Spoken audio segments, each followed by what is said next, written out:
Story RH, le podcast RH qui ne vous raconte pas d'histoire. Bienvenue à toutes, bienvenue à tous. History is made of stories. Dans cet épisode, nous allons parler des grilles de rémunération en entreprise et de ce à quoi elles servent. Les débats sur ton salaire et pourquoi moi je n'ai pas plus que toi et vu mon poste que tu ne crois pas que je devrais gagner plus, c'est d'un conventionnel. Pourtant, c'est ce qui intéresse les gens. Tiens, par exemple, tu viens de décrocher le job de tes rêves et tu découvres que tu es en dessous du mini de la grille de salaire. C'est frustrant, non ? Oui, certainement. Personne n'aime être en dessous du mini de quoi que ce soit. Mais avant de crier au loup, encore faut-il justement savoir ce dont il s'agit et à quoi ça sert. Alors, les grilles de salaire, c'est quoi l'histoire ? Commençons par une petite mise au point rapide.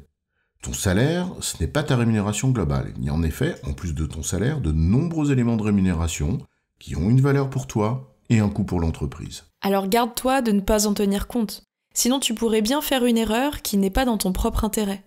Mais revenons-en à ton salaire. Bref, le salaire de base qu'on te propose, c'est-à-dire ce dont tu es sûr en début de période.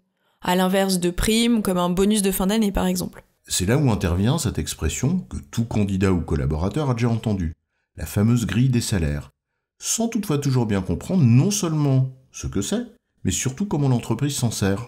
Et c'est important pour chacun d'entre nous pour deux raisons. La première, c'est celle évidente du besoin d'équité que nous éprouvons toutes et tous. Et nous rappelons ici qu'il s'agit d'un sentiment. Le sentiment d'être traité avec justice. La seconde raison est aussi simple.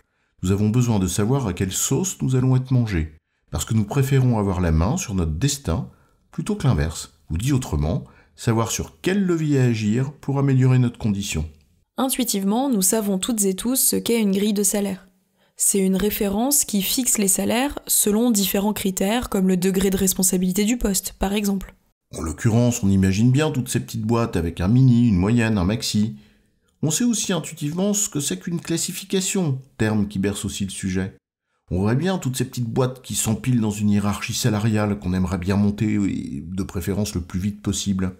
Le seul problème, c'est qu'on ne sait pas toujours de laquelle il s'agit, et donc de ce à quoi elles servent pour l'entreprise. Or, en la matière, on peut distinguer 3 types de grilles de salaire, qui ne font pas nécessairement référence à la même chose. Il y a d'abord les grilles de salaire conventionnelles, parce qu'elles sont fixées par la convention collective à laquelle l'entreprise adhère. Ce sont des grilles qui résultent de négociations collectives de branche et qui fixent une norme que l'entreprise doit respecter.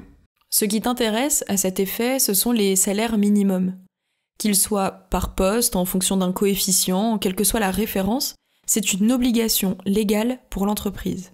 Concrètement, tu peux pas être payé moins que le mini de ta convention collective. Il y a ensuite les grilles internes de l'entreprise. Elles peuvent résulter d'accords avec les partenaires sociaux et constituent, dans ce cas, une obligation que l'entreprise se donne. Mais ça peut être aussi un seul outil de gestion interne, ce qui n'oblige pas l'entreprise à s'y conformer. Mais pourquoi donc une entreprise aurait-elle une grille interne sans être obligée de s'y conformer ? C'est toute la différence entre, d'une part, une politique de rémunération qui fixe le cap de ce qu'on veut payer, comment et combien, et dont l'un des deux piliers est précisément une notion d'équité interne, et d'autre part, la pratique de rémunération, c'est-à-dire la réalité des salaires. Or cette réalité, c'est le fruit de l'histoire de l'entreprise, parfois chaotique d'ailleurs. Et on comprend aisément qu'entre la volonté politique, que l'on vise, et cette réalité-là, il faille du temps pour aligner les deux. En outre, la vie est faite d'exceptions. Supposez confirmer la règle, non ? Alors l'entreprise peut accepter des exceptions, dès lors qu'elle sait et assume pourquoi. Et on pourrait ajouter que cela soit légitimement explicable, parce que le sentiment de justice, c'est sensible. Tu disais que l'équité, c'est l'un des deux piliers de la politique de rémunération. Alors l'autre, c'est quoi ? La compétitivité externe. Dit autrement, que les rémunérations que tu proposes soient compétitives et par conséquent attractives. On en vient à la 3e forme de grille possible. On va appeler ça des benchmarks, non ? La grille des salaires du marché.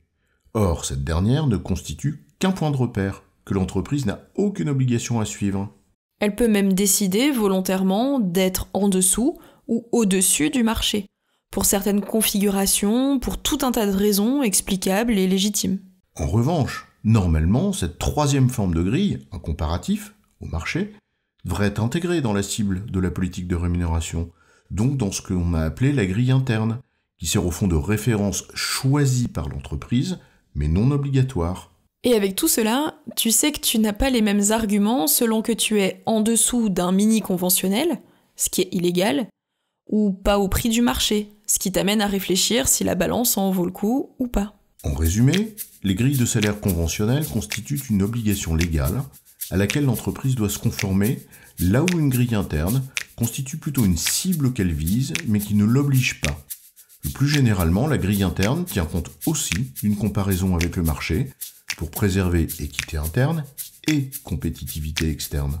J'ai bon, chef ? Oui, tu as bon, mais on va pas en faire toute une histoire.